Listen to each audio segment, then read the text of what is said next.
കലാഭവൻ മണിയുടെ മരണവുമായി ബന്ധപ്പെട്ട അന്വേഷണം പുതിയ വഴിത്തിരിവിലേക്ക്. പാടിയിൽ നടന്ന മദ്യസൽക്കാരത്തിനിടെ കീടനാശിനി മണിയുടെ ശരീരത്തിൽ എത്തിയിട്ടില്ലെന്ന നിഗമനത്തിൽ അന്വേഷണ സംഘം. അതേസമയം മണിയുടെ സഹായികളുടെ ബാങ്ക് അക്കൗണ്ടുകൾ പരിശോധിക്കാനും തീരുമാനമുണ്ട്. ക്രൈംബ്രാഞ്ച് SP ഉണ്ണിരാജ പാടിയിലെത്തി പരിശോധന നടത്തി. വിവരങ്ങളുമായി പാടിയിൽ നിന്നും ദിൽജിത്ത് തത്സമയം ചേരുന്നു. ദിൽജിത്ത്, പുതിയ വഴിത്തിരിവിലേക്ക് കേസ് പോവുകയാണ്. ഒപ്പം തന്നെ ഉണ്ണിരാജ പാടിയിലെത്തിയിരിക്കുന്നു. എന്തൊക്കെയാണ് ഏറ്റവും പുതിയ വിശദാംശങ്ങൾ?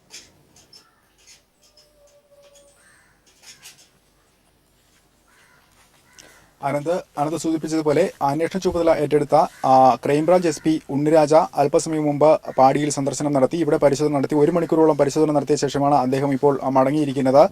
മുൻപ് അന്വേഷണ സംഘ തലവനായിരുന്ന അഡ്മിനിസ്ട്രേഷൻ DYSP AS സുദർശന്റെ നേതൃത്വത്തിൽ ഉള്ള പോലീസ് സംഘം അദ്ദേഹത്തെ അനുഗമിച്ചിരുന്നു. തുടർന്ന് ഇവിടെ നടത്തിയ പരിശോധനയ്ക്ക് ശേഷം അദ്ദേഹം ഇപ്പോൾ ഉന്നതതല പോലീസ് യോഗത്തിനായി ഇവിടുന്ന് പുറപ്പെട്ടു. അല്പസമയത്തിനകം ചാലക്കുടി DYSP ഓഫീസിൽ ഉന്നതതല പോലീസ് യോഗം ചേരും. ഈ യോഗത്തിലാകും ഏതു തരത്തിലുള്ള അന്വേഷണമാകും ഈ കേസിൽ തുടർന്ന് കൈക്കൊള്ളേണ്ടത് എന്ന കാര്യത്തിൽ തീരുമാനമെടുക്കുക. പ്രത്യേകിച്ച് തലേ ദിവസം കലാഭവൻ മണിയെ അബോധാവസ്ഥയിൽ കണ്ടെത്തിയ പാടിയിൽ വെച്ച് നടന്ന മദ്യപാനത്തിന് ശേഷം അബോധാവസ്ഥയിൽ കണ്ടെത്തിയ ദിവസം രാവിലെ 5 മണിക്ക് ശേഷമാണ് വിഷാംശം മണിയുടെ ശരീരത്തിൽ എത്തിച്ചേർന്നത് എന്നതടക്കമുള്ള സൂചനകൾ അന്വേഷണ സംഘത്തിന് ലഭിച്ചിരുന്നു. അതോടുകൂടി ഇവിടെ നടന്ന സമൂഹ മദ്യപാനത്തിലൂടെ അല്ല വിഷാംശം മണിയുടെ ശരീരത്തിൽ എത്തിപ്പെട്ടത് എന്നൊരു നിഗമനത്തിൽ എത്തിച്ചേരുന്ന ഘട്ടത്തിലാണ് ഇപ്പോൾ ഉള്ളത്. അതുകൊണ്ട് തന്നെ മറ്റേതെങ്കിലും തരത്തിൽ വിഷാംശം പ്രത്യേകിച്ച് കീടനാശിനി ഉൾപ്പെടെയുള്ളവയുടെ അംശം മണിയുടെ ശരീരത്തിൽ എത്തിപ്പെടാനുള്ള സാഹചര്യത്തെ പറ്റിയാണ് ഇപ്പോൾ അന്വേഷണം നടന്നുകൊണ്ടിരിക്കുന്നത്. അതോടൊപ്പം തന്നെ കലാഭവൻ മണി സിനിമയ്ക്കും അതുപോലെ തന്നെ മറ്റ് സ്റ്റേജ് പരിപാടികൾക്കുമെല്ലാം പോയി കഴിഞ്ഞ് ലഭിക്കുന്ന പ്രതിഫലങ്ങളെല്ലാം തന്നെ സഹായികൾക്കും മറ്റ് സുഹൃത്തുക്കൾക്കും ഒപ്പം തന്നെ സൂക്ഷിക്കാനായി കൊടുക്കുന്ന പതിവുണ്ടായിരുന്നു എന്നൊരു സൂചനയും ലഭിക്കുന്നുണ്ട്. അതുകൊണ്ട് തന്നെ സാമ്പത്തിക സ്രോതസ്സുകൾ മണിയുടെ സാമ്പത്തിക ഇടപാടുകൾ സംബന്ധിച്ച അന്വേഷണവും ഇപ്പോൾ വ്യാപകമാക്കുന്നുണ്ട്. മണിയുടെ സുഹൃത്തുക്കൾ അതുപോലെ തന്നെ മണിയുടെ സഹായികൾ മണിയുടെ അടുത്ത അനുയായികൾ എന്നിവയുടെയെല്ലാം തന്നെ ബാങ്ക് അക്കൗണ്ടുകൾ അവരുടെ സാമ്പത്തിക ഇടപാടുകൾ എന്നിവയെല്ലാം തന്നെ ഇപ്പോൾ നിരീക്ഷണത്തിലാണ്. പ്രത്യേകിച്ച് മണിയെ അപായപ്പെടുത്തി പണം കൈക്കലാക്കാനുള്ള നീക്കങ്ങൾ അവയെപ്പറ്റിയുള്ള അന്വേഷണങ്ങളെല്ലാം തന്നെ ഇപ്പോൾ നടന്നു വരുന്നു. പ്രത്യേകിച്ച് ഇന്നലെ വരെ അഡ്മിനിസ്ട്രേഷൻ DYSP AS സുദർശന്റെ നേതൃത്വത്തിലുള്ള അന്വേഷണ സംഘമാണ് കേസ് അന്വേഷിച്ചുകൊണ്ടിരുന്നത്. ഇന്നലെ വൈകിട്ട് പാടിയിൽ പ്രത്യേകിച്ച് ഈ അന്വേഷണത്തിന്റെ വഴിത്തിരിവിൽ വ്യാജമദ്യം ഉപയോഗിച്ചുള്ള വാർത്തകൾ പുറത്തു വന്നു. അതോടുകൂടി കീടനാശിനി വ്യാജമദ്യം വഴിയാണോ ശരീരത്തിൽ എത്തിയത് എന്നതുൾപ്പെടെയുള്ള കാര്യങ്ങൾ പരിശോധിക്കുന്നതിനായി കീടനാശിനിയുടെ അംശങ്ങൾ അതിന് കണ്ടെത്തുന്നതിന് വേണ്ടി ഇവിടെ പാടിയിൽ ഇന്നലെ പരിശോധന നടത്തിയിരുന്നു. അതിൽ 10-ലധികം കുപ്പികൾ കണ്ടെത്തിയിരുന്നു. അതിനുശേഷം രാത്രി വൈകി വീടിനടുത്ത് നിന്ന് 7ഓളം കീടനാശിനി കുപ്പികളും കണ്ടെത്തിയിരുന്നു. ഇത് മണിയുടെ ശരീരത്തിൽ കണ്ടെത്തിയ അതേ രാസവസ്തു തന്നെയാണ് എന്ന് അന്വേഷണ സംഘത്തിന് ഏകദേശം ഉറപ്പിക്കാൻ ആയിട്ടുണ്ട്. അത് സ്ഥിരീകരിക്കുന്നതിനായി തന്നെ മെഡിക്കൽ പരിശോധനാ ഫലങ്ങൾ വരേണ്ട ഫോറൻസിക് പരിശോധനാ ഫലങ്ങൾ വരേണ്ടതുണ്ട്. അതുകൊണ്ട് ആ 7 കുപ്പികളും ഇപ്പോൾ ഫോറൻസിക് പരിശോധനയ്ക്കായി അയച്ചിട്ടുണ്ട്. അതിന്റെ പരിശോധനാ ഫലങ്ങൾ ലഭ്യമാകേണ്ടതുണ്ട്. അതോടൊപ്പം മണി അബോധാവസ്ഥയിൽ ആശുപത്രിയിൽ പ്രവേശിക്കപ്പെട്ടപ്പോൾ ഇവിടെ പാടി ഗസ്റ്റ് ഹൗസിൽ ഉണ്ടായിരുന്ന വസ്തുക്കൾ മറ്റും ശുചിയാക്കിയത് അത് സംശയത്തിനിടയാക്കിയ സാഹചര്യമാണ്. അത് ചെയ്ത മണിയുടെ സഹായികളായിട്ടുള്ള മുരുകൻ, വിപിൻ അതുപോലെ തന്നെ അരുൺ എന്നീ 3 അനുയായികളെ ഇപ്പോഴും അന്വേഷണ സംഘം പ്രത്യേക ഗ്രൂപ്പുകളായി തിരിഞ്ഞ് ചോദ്യം ചെയ്തുകൊണ്ടിരിക്കുകയാണ്. പ്രത്യേകിച്ച് ഇവരെ കേന്ദ്രീകരിച്ചുള്ള അന്വേഷണവും നടന്നുകൊണ്ടിരിക്കുന്നു. പ്രത്യേകിച്ച് മുരുകന്റെ ക്രിമിനൽ പശ്ചാത്തലം തമിഴ്നാട് സ്വദേശിയായ മുരുകന്റെ തമിഴ്നാട്ടിലെ ക്രിമിനൽ പശ്ചാത്തലം കേന്ദ്രീകരിച്ചുള്ള അന്വേഷണവും നടന്നു വരുന്നുണ്ട്. ദിൽജിത്ത് CG തൃശൂർ പാടിയിൽ നിന്നും തത്സമയം. സുഹൃത്തിനു വേണ്ടി കൊണ്ടുവന്ന വാറ്റുചാരായമാണ് പാടിയിലെത്തിയപ്പോൾ മണിയുടെ സഹായികൾക്ക് നൽകിയതെന്ന് ജോമോൻ പീപ്പിൾ TVയോട് പറഞ്ഞു. മണി മദ്യപിച്ചിരുന്നില്ലെന്നും അവധിക്ക് നാട്ടിലെത്തിയപ്പോഴാണ് പാടിയിൽ പോയതെന്നും ജോമോൻ പറയുന്നു. കസിന്റെ വീട്ടിൽ നിന്ന് ഒരു 3-4 പെഗ്ഗാണ് ഞാൻ എടുത്തുകൊണ്ട് വന്നത്, ഒരു ചെറിയൊരു കുപ്പിയില്. അത് എടുത്തുകൊണ്ട് വന്നിട്ട് ഈ പറഞ്ഞ മുരുകനും ജസ്റ്റ് ടേസ്റ്റ് കൊടുക്കാൻ കൊടുത്തു, വിനുവിനും കൊടുത്തു. അതിനുശേഷം ഉണ്ടായിരുന്ന 2-2 പെഗ്ഗാണ് ഞാൻ വണ്ടിക്കകത്ത് വെച്ചിട്ട് ഞാൻ വീട്ടിൽ പോയതിനു ശേഷം കാലത്താവൻ എന്റെ വീട്ടിലേക്ക് വന്നത്. മണിച്ചേട്ടൻ കഴിക്കില്ല, അതെനിക്ക് നല്ലപോലെ അറിയണ്ട. ആള് എന്റെ മുന്നിൽ ഇരിക്കണ്ടായിരുന്നു, ഞങ്ങൾ എല്ലാവരും ഒരുമിച്ചിരുന്ന. അപ്പൊ ജസ്റ്റ് അവർക്ക് കൊടുത്തു. അപ്പൊ മണിച്ചേട്ടൻ ചോദിച്ചത് എവിടെ നിന്ന് കിട്ടിയെന്ന് ചോദിച്ചു. അപ്പൊ ഞാൻ പറഞ്ഞു ഇങ്ങനെ എന്റെ കസിന്റെ വീട്ടിൽ പോയിപ്പോ കിട്ടിയതാണ്, ഓക്കെ എന്ന് പറഞ്ഞു. അല്ലാണ്ട് ആള് അതിനകത്ത് യാതൊരു ഇൻട്രസ്റ്റ് ഇന്ന് അവരെ കാണിച്ചിട്ടില്ല. ആരോപണ വിധേയരായവരും 3 തവണയിലധികം മത്സരിച്ചവരും മാറി നിൽക്കണമെന്നാവശ്യപ്പെട്ട് യൂത്ത് കോൺഗ്രസ് നേതാക്കളുടെ ഫേസ്ബുക്ക് കൂട്ടായ്മ. റിവൈവ് കോൺഗ്രസ് എന്ന പേരിലാണ് കൂട്ടായ്മ. നാളെ KPCC തെരഞ്ഞെടുപ്പ് സമിതി ചേരാനിരിക്കെയാണ് യുവ നേതാക്കൾ കലാപക്കൊടി ഉയർത്തുന്നത്. ആരോപണ വിധേയരും പൊതുസമൂഹത്തിനു മുന്നിൽ പാർട്ടിയെ മോശക്കാരാക്കിയവരും മത്സരരംഗത്തു നിന്ന് മാറി നിൽക്കണമെന്നാവശ്യപ്പെട്ടാണ് യൂത്ത് കോൺഗ്രസ് നേതാക്കളുടെ ഫേസ്ബുക്ക് കൂട്ടായ്മ. 3 തവണയിലധികം മത്സരിച്ചവർ മാറി നിൽക്കണമെന്നും യുവ നേതാക്കൾ ആവശ്യപ്പെടുന്നു. ആരോപണം നേരിടുന്നവരുടെ വിശദാംശങ്ങൾ ഹൈക്കമാൻഡിനെ അറിയിച്ചതിനു ശേഷമാണ് കൂട്ടായ്മയ്ക്ക് രൂപം കൊടുത്തത്. യൂത്ത് കോൺഗ്രസിന്റെ പ്രധാന നേതാക്കളായ Mathew Kuzhalnadan, Deepthi Mary Varghese, youth commission chairman RV Rajesh തുടങ്ങിയവരും നിലവിലെ സംസ്ഥാന കമ്മിറ്റിയിലെ ഒരു വിഭാഗവും കൂട്ടായ്മയിൽ അംഗങ്ങളാണ്. VT ബലറാം MLA ഉൾപ്പെടെ ചില KPCC നേതാക്കൾ ഫേസ്ബുക്കിലൂടെ ആശംസയും അറിയിച്ചിട്ടുണ്ട്. നാളെ വൈകിട്ട് KPCC തെരഞ്ഞെടുപ്പ് സമിതി ചേരാനിരിക്കെയാണ് യുവനേതാക്കളുടെ പുതിയ നീക്കം. അതേസമയം നാളെ ചേരുന്ന KPCC തെരഞ്ഞെടുപ്പ് സമിതി സ്ഥാനാർത്ഥി പട്ടിക ചർച്ച ചെയ്യില്ല. UDF-ലെ സീറ്റ് വിഭജനം പൂർത്തിയാകാത്ത സാഹചര്യത്തിലാണ് പട്ടിക ചർച്ച ചെയ്യുന്നത് ഒഴിവാക്കുന്നത്. News bureau, Thiruvananthapuram. BJPയുടെ നിർണായക കോർ കമ്മിറ്റി യോഗം ഇന്ന് കൊച്ചിയിൽ ചേരും. BDJS-ഉമായുള്ള സീറ്റ് തർക്കം യോഗത്തിൽ ചർച്ചയാകും. വൈകിട്ട് നടക്കുന്ന യോഗത്തിൽ സംസ്ഥാന അധ്യക്ഷൻ കുമ്മനം രാജശേഖരൻ അടക്കമുള്ള പ്രമുഖർ പങ്കെടുക്കും. NDA-യിലെ ചെറുകക്ഷികളുടെ യോഗവും ഇന്ന് കൊച്ചിയിൽ നടക്കുന്നുണ്ട്. പാലക്കാട് ലീഗ് മുനിസിപ്പൽ കമ്മിറ്റിയിൽ നിന്ന് കൂട്ടരാജി. ജില്ലാ കമ്മിറ്റി അംഗം അബ്ദുൾ അസീസ് അടക്കം 9 ഭാരവാഹികളാണ് രാജിവെച്ചത്. മുനിസിപ്പൽ തെരഞ്ഞെടുപ്പിൽ വിമതനായി മത്സരിച്ച് ജയിച്ച സെയ്ദലവിയെ പാർട്ടിയിലേക്ക് തിരിച്ചെടുക്കുന്നതിൽ പ്രതിഷേധിച്ചാണ് രാജി. അബ്ദുൾ അസീസിനെതിരെ മത്സരിച്ചാണ് സെയ്ദലവി പുതുപ്പള്ളി തെരുവ് ഡിവിഷനിൽ നിന്ന് തെരഞ്ഞെടുക്കപ്പെട്ടത്. പാർട്ടി കമ്മിറ്റിയിൽ ആലോചിക്കാതെയാണ് തിരിച്ചെടുക്കൽ നടപടിയെന്ന് രാജിവെച്ചവർ അറിയിച്ചു. ക്രിസ്തുവിന്റെ ജെറുസലേം യാത്രയുടെ സ്മരണ പുതുക്കി ക്രൈസ്തവർ ഓശാന ഞായർ ആഘോഷിച്ചു. പ്രത്യേക പ്രാർത്ഥനകളും കുരുത്തോല പ്രദക്ഷിണവുമായാണ് സംസ്ഥാനത്തെ പള്ളികളിൽ ഓശാന ആഘോഷിച്ചത്.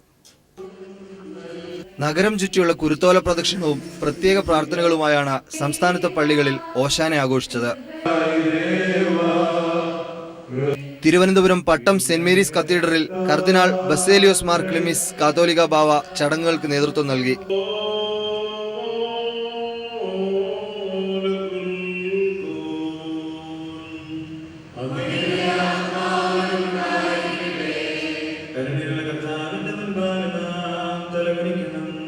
പാളയം സെന്റ് ജോസഫ് മെട്രോപൊളിറ്റൻ കത്തീഡ്രലിൽ ലത്തീൻ അതിരൂപത archbishop doctor M. Soosapakiam ചടങ്ങുകൾക്ക് നേതൃത്വം നൽകി.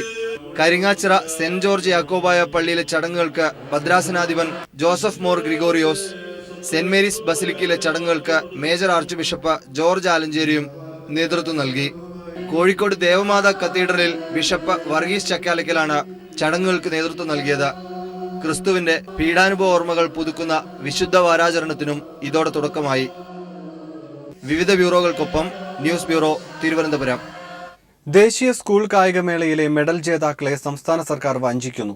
കായിക താരങ്ങൾക്കും പരിശീലകർക്കുമുള്ള കുടിശ്ശിക ഇതുവരെ നൽകിയിട്ടില്ല. കഴിഞ്ഞ 3 വർഷത്തെ 1,75 ലക്ഷം രൂപ കുടിശ്ശിക നൽകാൻ ഫണ്ടില്ലെന്നാണ് സർക്കാരിന്റെ മറുപടി. ദേശീയ സ്കൂൾ കായികമേളയിൽ സ്വർണ്ണ മെഡൽ ജേതാവിന് 25,000 രൂപ, വെള്ളി നേടുന്നവർക്ക് 20,000, വെങ്കല മെഡലുകാർക്ക് 15,000 എന്നിങ്ങനെയാണ് സമ്മാനത്തുക. കഴിഞ്ഞ 3 വർഷത്തിനിടയിൽ 883 താരങ്ങൾക്കായി സർക്കാർ നൽകാനുള്ള കുടിശ്ശിക 1,70,30,000 രൂപയാണ്. കൂടാതെ പരിശീലകർക്കും കുടിശ്ശിക നൽകാനുണ്ട്.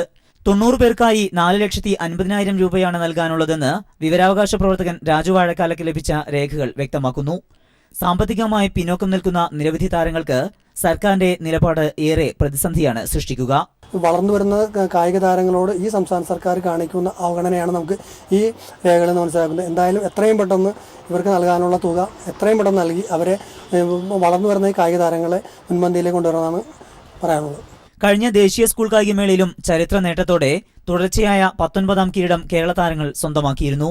എന്നാൽ ഇത്തരം നേട്ടങ്ങൾക്ക് പ്രയത്നിച്ച താരങ്ങൾക്കും പരിശീലകർക്കും ഫണ്ടില്ലാത്തതിനാൽ പണം നൽകാനാകില്ലെന്നാണ് പൊതുവിദ്യാഭ്യാസ ഡയറക്ടറുടെ ഓഫീസിൽ നിന്നുമുള്ള മറുപടി. സമീർ വഴങ്ങോട്, കൊച്ചി. പീപ്പിൾ ഇംപാക്ട് വിവരാവകാശ നിയമന അട്ടിമറിയെക്കുറിച്ച് പൊതുഭരണ വകുപ്പിനോട് വിവരാവകാശ കമ്മീഷൻ വിശദീകരണം തേടി. പീപ്പിൾ വാർത്തയെ തുടർന്ന് അട്ടിമറിയെക്കുറിച്ച് അന്വേഷിക്കണമെന്നാവശ്യപ്പെട്ട് VS അച്യുതാനന്ദൻ നൽകിയ പരാതിയിലാണ് നടപടി. ഈ സാഹചര്യത്തിൽ അടുത്ത മന്ത്രിസഭായോഗം ഇക്കാര്യം ചർച്ച ചെയ്യുമെന്ന് മുഖ്യമന്ത്രി അറിയിച്ചു. മുഖ്യമന്ത്രിക്കും മന്ത്രിമാർക്കുമെതിരെയുള്ള വിജിലൻസ് അന്വേഷണ വിവരങ്ങൾ വിവരാവകാശ നിയമത്തിന്റെ പരിധിയിൽ നിന്ന് ഒഴിവാക്കി സർക്കാർ ഉത്തരവിറക്കിയ വാർത്ത പീപ്പിൾ TVയാണ് പുറത്തുവിട്ടത്. സംഭവത്തിൽ പ്രതിപക്ഷ നേതാവ് VS അച്യുതാനന്ദൻ മുഖ്യ വിവരാവകാശ കമ്മീഷണർ സിബി മാത്യൂസിന് പരാതി നൽകിയിരുന്നു. വിവരാവകാശ നിയമത്തിലെ വ്യവസ്ഥകൾക്ക് വിരുദ്ധമായ സർക്കാർ ഉത്തരവ് സംബന്ധിച്ച് അന്വേഷിക്കണമെന്നും നിയമവിരുദ്ധമായ ഉത്തരവ് പിൻവലിക്കാൻ സർക്കാരിനോട് നിർദ്ദേശിക്കണമെന്നും ആവശ്യപ്പെട്ടായിരുന്നു പരാതി. തുടർന്ന് മുഖ്യ വിവരാവകാശ കമ്മീഷണർ ഉത്തരവ് സംബന്ധിച്ച് പൊതുഭരണ വകുപ്പിനോട് വിശദീകരണം തേടി. ഉത്തരവിറക്കാനുണ്ടായ സാഹചര്യം വ്യക്തമാക്കണമെന്ന് കമ്മീഷണർ ആവശ്യപ്പെട്ടു. അതേസമയം വിവാദ ഉത്തരവിനെതിരെ KPCC അധ്യക്ഷൻ VM സുധീരനും രംഗത്തെത്തി. ഉത്തരവ് പിൻവലിക്കാൻ മുഖ്യമന്ത്രിയോട് സുധീരൻ ആവശ്യപ്പെട്ടു. 2016 ജനുവരി 27-നാണ് വിജിലൻസിലെ ടോപ്പ് സീക്രട്ട് വിഭാഗത്തെ വിവരാവകാശ നിയമത്തിന്റെ പരിധിയിൽ നിന്ന് ഒഴിവാക്കി പൊതുഭരണ വകുപ്പ് ഉത്തരവിറക്കിയത്. ഇതിനു മുന്നോടിയായി മുഖ്യമന്ത്രി, മന്ത്രിമാർ, മുൻ മുഖ്യമന്ത്രിമാർ, മുൻ മന്ത്രിമാർ, MLA-മാർ, MP-മാർ, IAS ഉദ്യോഗസ്ഥർ തുടങ്ങിയവരുടെ കേസുകൾ ടോപ്പ് സീക്രട്ട് വിഭാഗത്തിലേക്ക് മാറ്റി വിജിലൻസും ഉത്തരവിറക്കിയിരുന്നു. ജിതിൻ ചന്ദ്രൻ, തിരുവനന്തപുരം. ആവശ്യക്കാർ കുറഞ്ഞെങ്കിലും തമിഴ്നാട്ടിൽ നിന്നുള്ള തൊഴിലാളികൾ ഇപ്പോഴും അമ്മിക്കല്ല് നിർമ്മാണ തൊഴിലിൽ സജീവമാണ്. മറ്റു തൊഴിലുകൾ അറിയാത്തതിനാലാണ് കുറഞ്ഞ വരുമാനം മാത്രം ലഭിച്ചിട്ടും ഈ രംഗത്ത് തുടരാൻ കാരണമെന്ന് തൊഴിലാളികൾ പറയുന്നു. ഗ്രൈൻഡറും മിക്സിയും മറ്റും വന്നതോടെയാണ് അമ്മിക്കല്ലിന് ആവശ്യക്കാർ കുറഞ്ഞത്.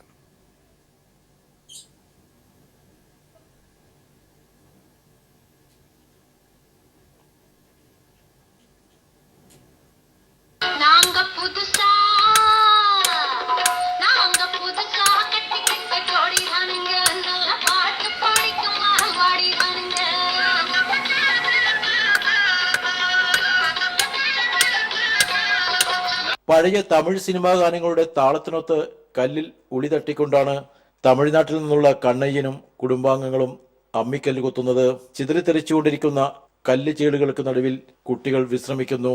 തമിഴ്നാട്ടിലെ ഡിണ്ടിഗൽ ജില്ലയിൽ നിന്നുള്ള ഏതാനും തമിഴ് കുടുംബങ്ങൾ കാസർഗോഡ് ചെങ്കളയിൽ വിവിധ കേന്ദ്രങ്ങളിലായി തങ്ങളുടെ കുലത്തൊഴിലായ അമ്മിക്കല്ല് നിർമ്മാണം തുടരുകയാണ്.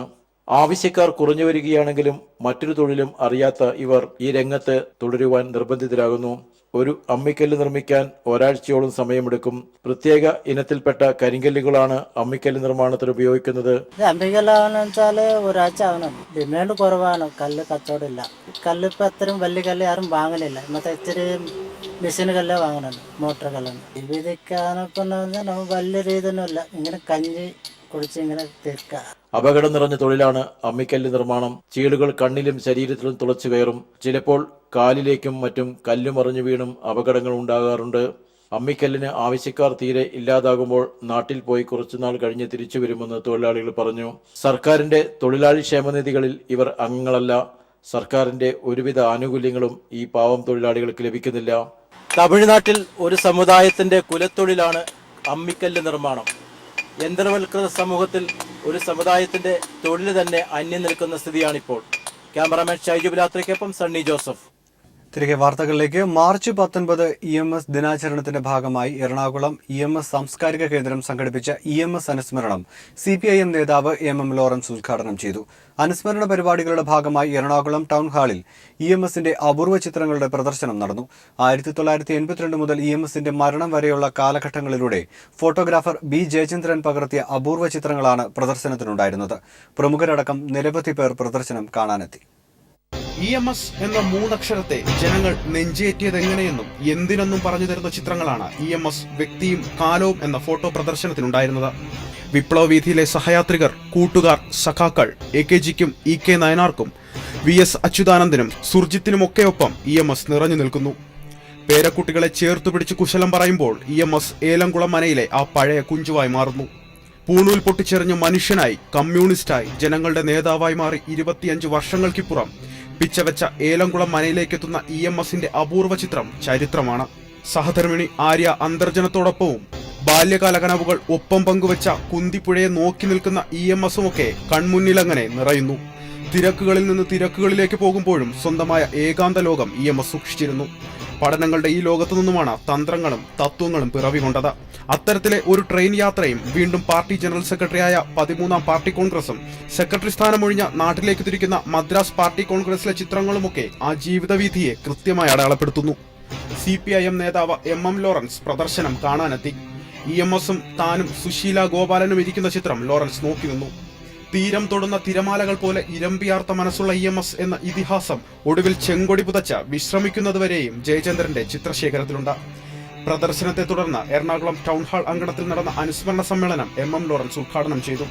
EMSന്റെ മകൾ EM രാധ, നയനാരുടെ മകൾ ഉഷ പ്രവീൺ, കലാഭവൻ KS പ്രസാദ് തുടങ്ങി നിരവധി പേർ അനുസ്മരണ പരിപാടിയിൽ പങ്കെടുത്തു. Alex Ram Muhammad, Kochi. National child development കൗൺസിലിന്റെ സംസ്ഥാനതല അവാർഡ് വിതരണം തിരുവനന്തപുരത്ത് നടന്നു. ഡോക്ടർ ഫിലിപ്പോസ് മാസ് ക്രിസോസ്റ്റം മാർത്തോമ വലിയ മെത്രോപൊലിത്ത അവാർഡുകൾ വിതരണം ചെയ്തു. വിനോദ് പായം, PB Libeesh Kumar, R ജയവിഷ്ണു, S Mahesh Kumar എന്നിവർ മാധ്യമ പുരസ്കാരങ്ങൾ ഏറ്റുവാങ്ങി.